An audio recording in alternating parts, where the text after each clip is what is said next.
ಗಿಡ ಕೆಳಗಡೆ ಗಾಡಿ ಹಾಕ್ಕೊಂಡು ಇಲ್ಲಿ ಒಳಗೆ ಮಲ್ಕೊಂಡ್ರೆ ಒಳ್ಳೆ ತಂಪು ಚೆನ್ನಾಗಿರುತ್ತೆ.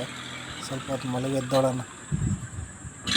ಚಾಪ ಎಲ್ಲ ಹಾಸಿದ್ದೀನಿ, ನೋಡೋಣ. ಗೈಸ್, ಮಲಗ್ತಾ ಇದ್ದೀನಿ. Bye good night. ನಿದ್ದೆ ಬರ್ತೈತೆ, ಸ್ವಲ್ಪ ಹೊತ್ತು ಮಲಗಿದ್ದಾಳ್ತೀನಿ.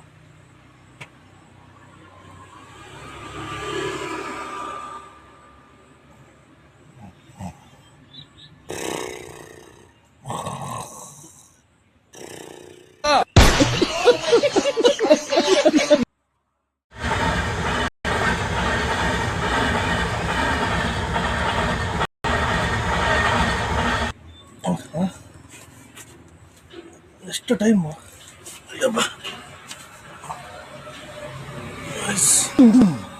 ಹೊಲ್ಟಾಯ್ತು. ಇವರು ಸೆಂಟ್ರಲ್ಲಿ ನಾನು ಬರೋಲ್ಲ ಅಂದರೆ ಕಾಸು ಇಲ್ಲ ಅಂತ ಹೇಳಿದರು. ಎಷ್ಟು ಹಾಕಿರ್ತೀವೋ ಕಾಸು ಅಷ್ಟು ಬರೋಲ್ಲ ಅಂತ ಹೇಳಿದ್ರು. ಏನಪ್ಪ ಮಾಡೋದೀಗ? ಕಾಸೇ ಬರೋಲ್ಲ ಅಂತಾರೆ, ಕಾಸೇ ಕೊಡೋಲ್ಲ ಅಂದರು. ಏನು ಮಾಡೋದೀಗ? ಎಂಥ ಕೆಲಸ ಆಗೋಯ್ತು. 1000 ರೂಪಾಯಿ ಅಲ್ಲ, 15,000 ರೂಪಾಯಿ 2 ತಿಂಗಳಿಗೆ ಆಗಷ್ಟು ಕಾಸೆಲ್ಲ ಕೂಡಿ ಇಟ್ಕೊಂಡು 15,000 ರೂಪಾಯಿ ಲಾಸ್ ಆಗೋಯ್ತಲ್ಲ ಗುರು. ಇವರು ನನ್ನ ದುಡ್ಡಲ್ಲೆಲ್ಲ ಚೆನ್ನಾಗಿ ಎಂಜಾಯ್ಮೆಂಟ್ ಮಾಡ್ಕೊಂಬರ್ತಾರೆ. ನನ್ನ ಮಗನೂ ಫೋನ್ ಮಾಡಲಿಲ್ಲ. ಏನು ಮಾಡೋದೀಗ? ನನ್ನ ಕಾಸೆಲ್ಲ ಹಾಳಾಗೋಯ್ತಲ್ಲ. ಆ ಟ್ರೈನು ಮಿಸ್ ಆಗೋಯ್ತು. ಹೋಗ್ತಾ ಇದ್ದೀವಿ ಅಂತ ಹೇಳ್ಬಿಟ್ಟು ಒಬ್ಬರು ಫೋನ್ ಮಾಡಿಲ್ಲ. ಎಲ್ಲಿದೆ ಅಂತಲೂ ಫೋನ್ ಮಾಡಿಲ್ಲ. ಟ್ರೈನು ಮಿಸ್ ಆಯ್ತಲ್ಲ ಗಾಯ್ಸ್.